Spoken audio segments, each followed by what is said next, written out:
Before we start, a warning. This podcast contains descriptions of domestic violence, which some listeners may find distressing.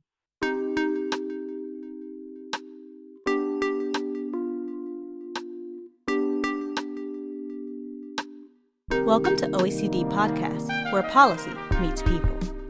In today's episode of the Truth Hurts series, we will be talking about how providing services to survivors of domestic violence can go wrong, even if they're well-meant and designed with the best intentions. My guest today is James Henderson.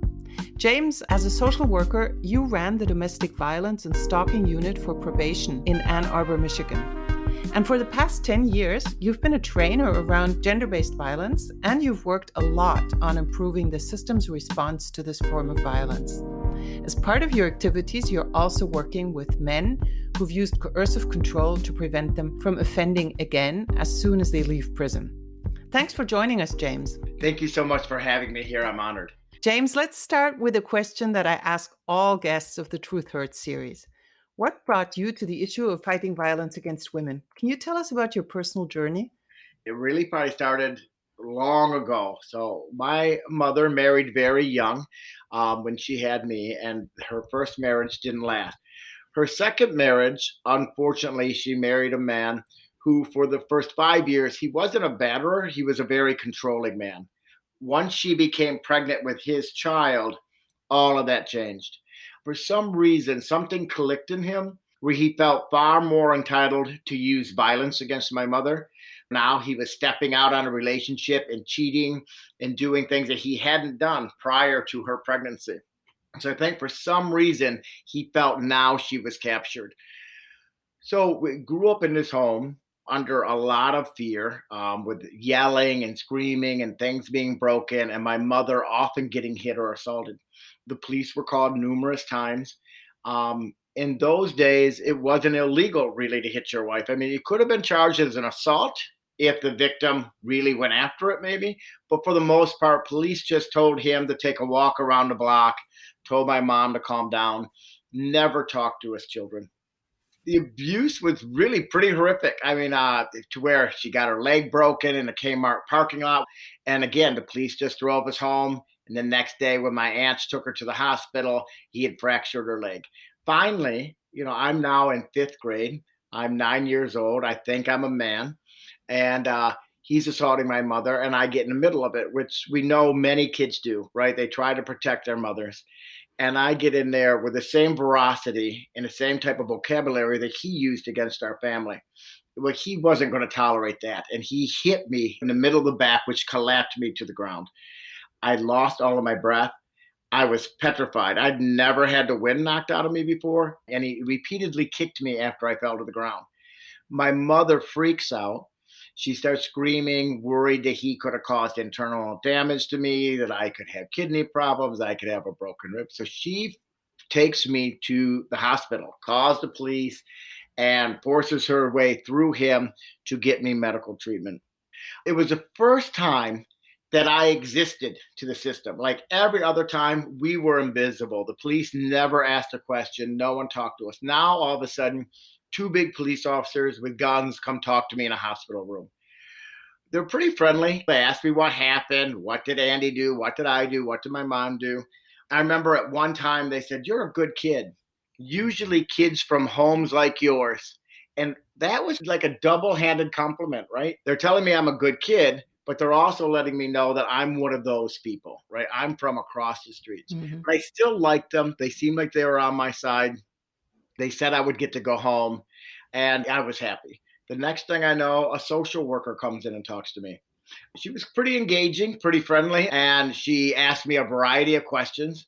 And at the end, she also said that my mother did nothing wrong, assured me that I did nothing wrong, and said they were only concerned about my safety and welfare, and that I should be able to go home in a little bit.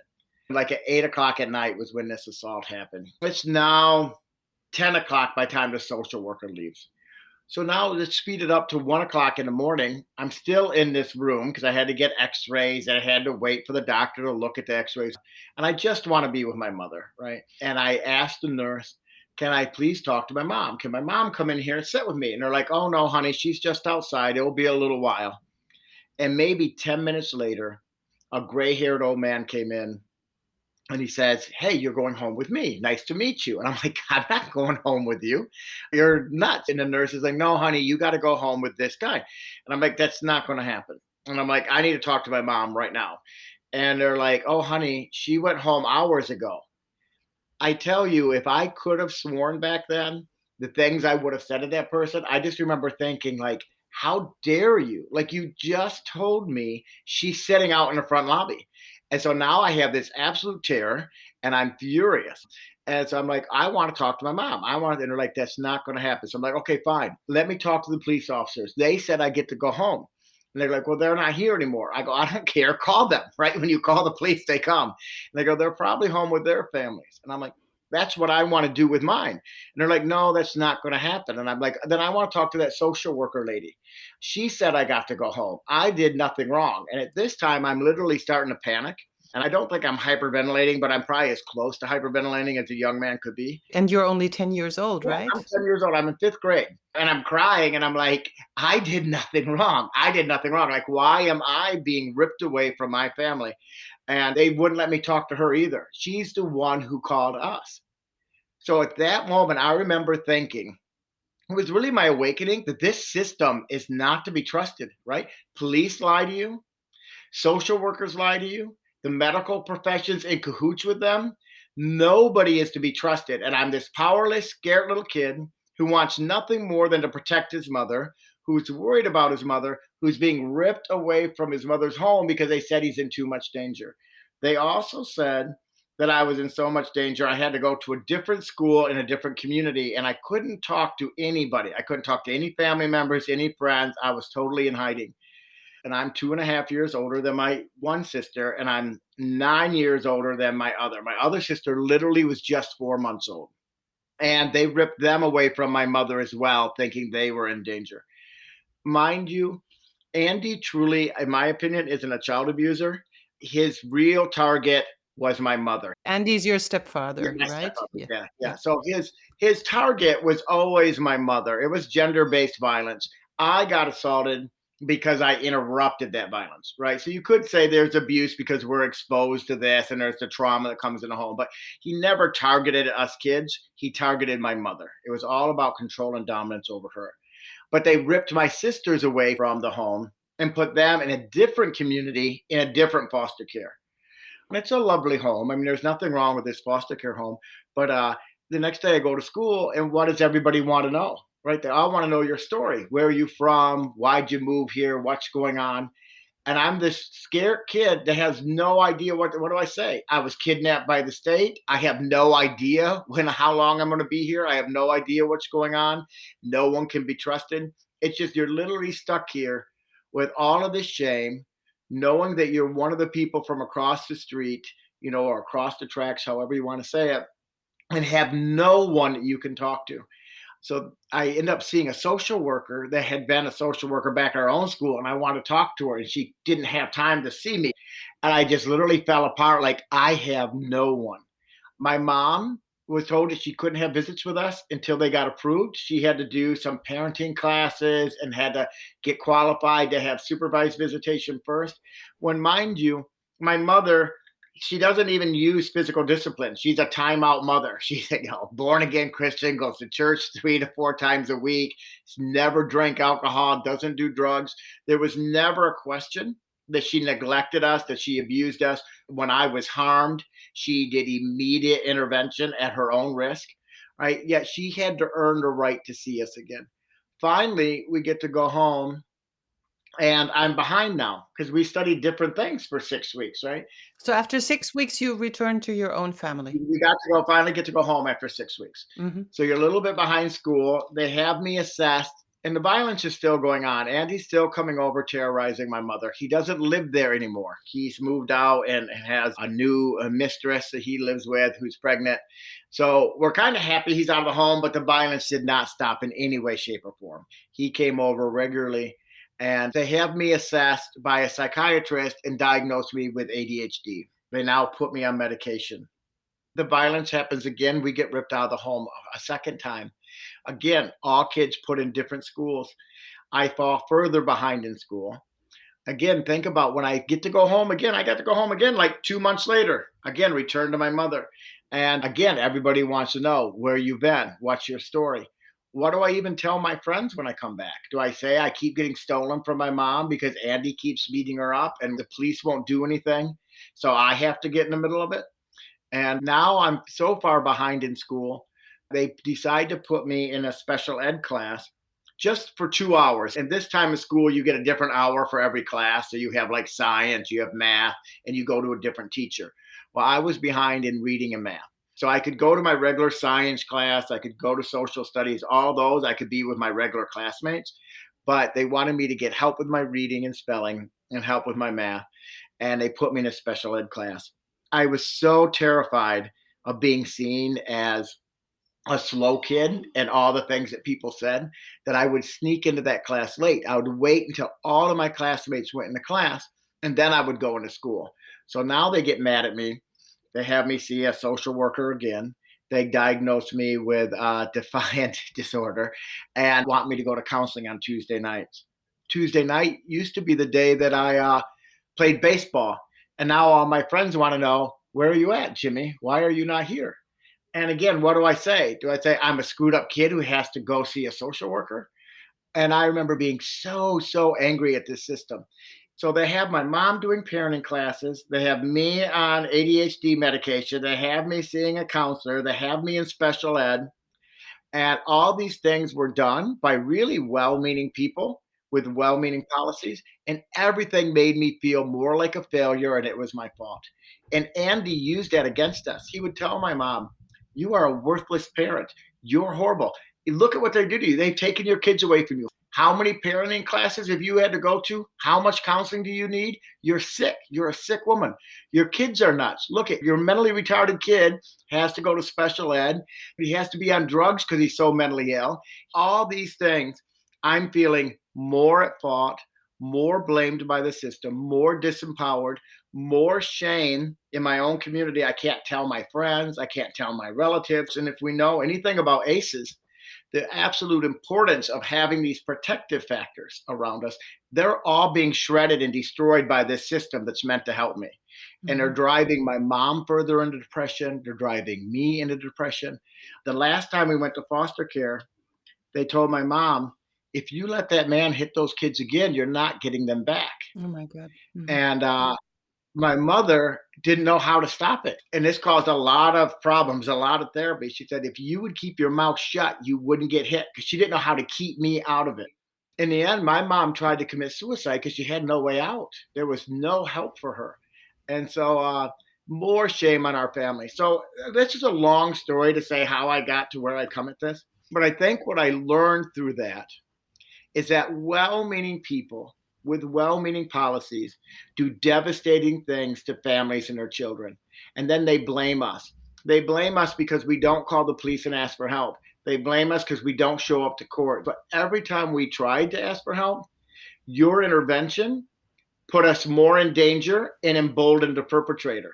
I remember one of the last times he beat my mother, her being curled up in a ball on the floor next to a kitchen cabinet, him pounding her head off this oak cabinet, holding a phone in his hand, yelling, do you want me to call the police? And me and my sister screaming at the top of our lungs, crying, no, don't call the police, don't call the police.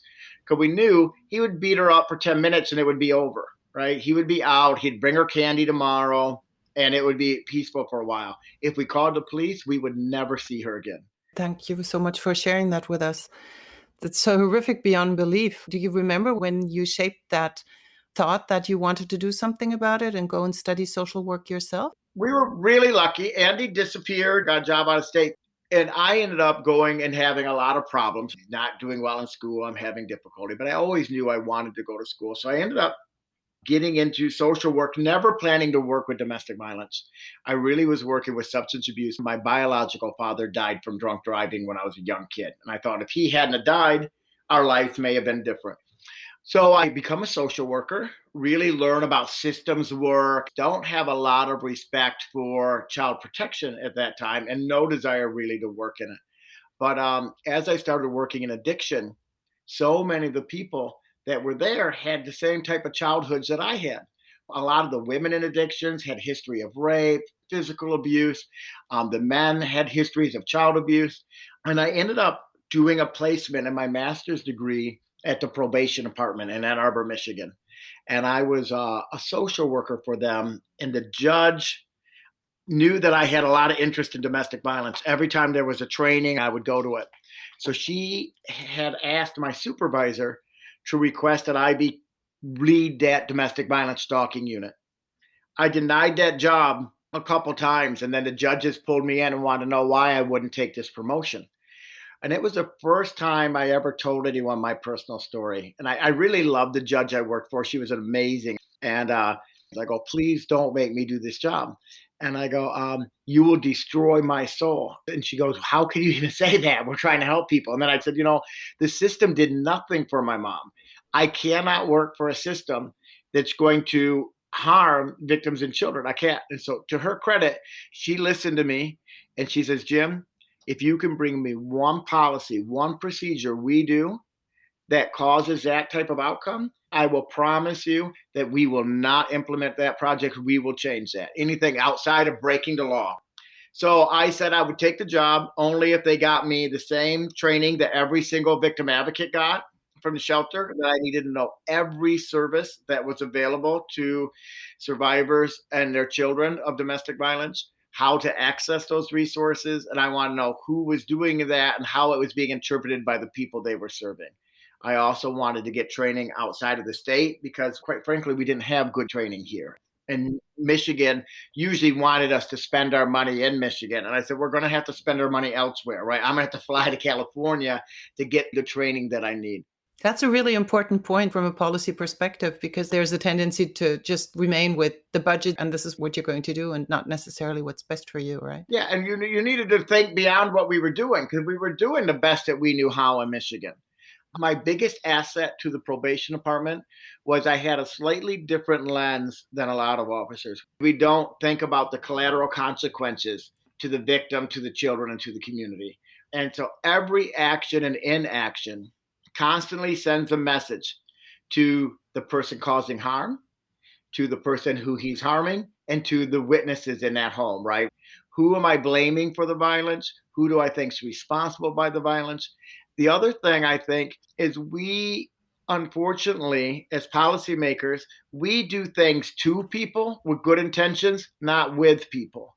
Let me explain that to you. So I was a problem kid, and they said Jim could benefit from seeing a counselor. That's probably true. But what they did to me is they said, Jim, you're going to have to go to counseling on Tuesday night and see this therapist. She's for your own good. To me, that is, Jim, you have a problem. You're bad. We need to fix you. Go here on Tuesday night. Tuesday night was the day I played baseball, remember? All of my friends were wondering where I am, right? And I'm being ripped away from them. What would have happened if they would have came to me instead and said, you know what, Jim? We're kind of concerned. We see you're having some problems with school. We know things have been tough with your stepdad. We have a woman who's an expert in working with kids in tough situations. And we think it'd be great for you to have someone you could talk to. Mm-hmm. And then they would have said, all right, she can see you Tuesday at 3:00. And I would have said, oh, Tuesday's when I play baseball. If they would have stopped and said, you know what, Jim? Baseball's important for kids. You need to have your friends and interact with that. I think that's really good. Let us see if we can find a different time. That would have been trauma-informed care. That would have been doing stuff with me in partnership instead of doing stuff to me. Absolutely. Mm-hmm. And I would have felt I had some agency. Another interesting example that happened here in Michigan, we have a well-meaning judge. So we have orders of protection. So a victim can go into a family court and say, hey, this person's a danger to me. I want a stay away order, and a court can grant that. Well, then that victim can also go in and drop that later on if I don't feel I'm in danger anymore. So judges sometimes don't want to drop it. And they say, hey, we want you to create a program that these women have to go through in order to drop it. They just want them to have a safety plan. They want them to understand domestic violence. I said, but you're still forcing a victim to do something. And so next time she needs an order of protection, she may not ask for it, because if she needs to get it lifted, she knows there's going to be all these sanctions imposed on her. And it takes her time, it takes her energy, it takes her money. She has to jump through all these hoops. If he's the one that we're afraid of, What would happen is that instead, when she came in and asked for it to be lifted, we said, if Mr. Johnson does this class and comes back to the court and tells us what he's put in place to give us some assurances that his family will be safe and that he's taking account for his actions, we will strongly consider lifting it. We offer the same type of services for the partners free of charge that you could go to, but not make it a requirement for her. Yes. Make it a free option, but make it a requirement for him. Because you know what's happening? Batterers coerce their victims into dropping the charges. We coerce our victims to go back into court and change their mind. James, why do you think that is? I mean, is it because people think that it's useless to work with a perpetrator and that's why they concentrate on the victim? Because what you're saying seems like so much common sense that you wonder why the initial focus is not more on, as you say, the person who's doing the harm. So it's easy to blame the victim. Victims are less resistant to us. They're easier to push around, right? A batterer gives me pushback. I tell him to go through treatment. I tell him to do this. He fights me. He's difficult to work with. And the courts want a speedy exposition, right? So I tell you to jump through a hoop. You're more likely to do it. You're the one coming here saying you want this lifted. And I am worried about your safety, right? I mean, as a court, I don't want you in danger. What are my options? Well, I'm more likely to get you to go do something than I am him. So it's a path of least resistance, I think, for courts. And I think too often we've just catered to men, to be honest with you.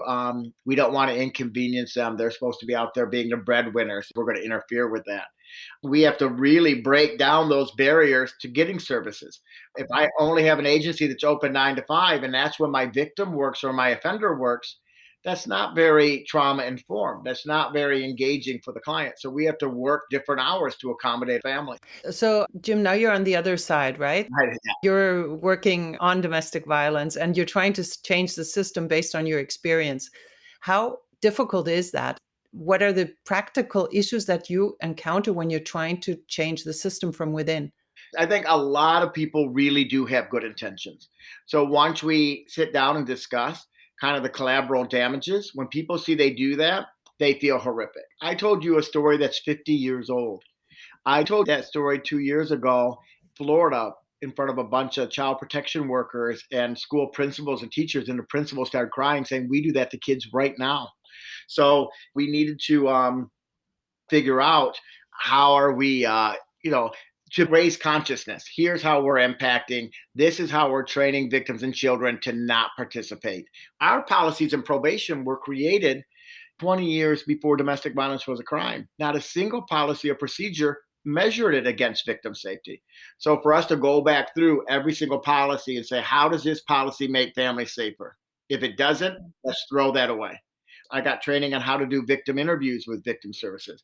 I had victim services come watch me do the pre-sentence investigation with the offender. Am I sending him a message of who I think is responsible for that? Am I victim blaming? Am I pressuring her? Am I justifying or minimizing his abuse? And so you have to open your door and be transparent and say, come watch me. Tell me if I'm doing something wrong and teach me so I can do better. And once we did it in Ann Arbor, it was amazing the changes our shelter started doing, our batterers intervention started doing. Our substance abuse agency used to work against us because we got stuck on the word powerlessness, right? So in AA, I am powerless over drugs, alcohol. They say I'm powerless over people, places, and things. So that's some common sayings you will hear in the AA community.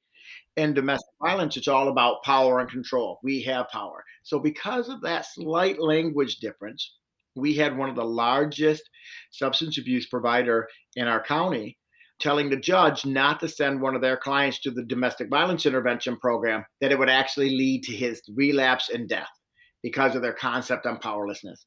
And the judge wasn't going to send that guy to the batterers intervention program. And this guy absolutely, out of all the men I worked with, had so much entitlement and privilege and authority that he needed to go to that program. So just let's back up on that one. That is a very, very interesting point you're making because it's about terminology, about concepts, and about how different institutions, organizations, and NGOs have different cultures.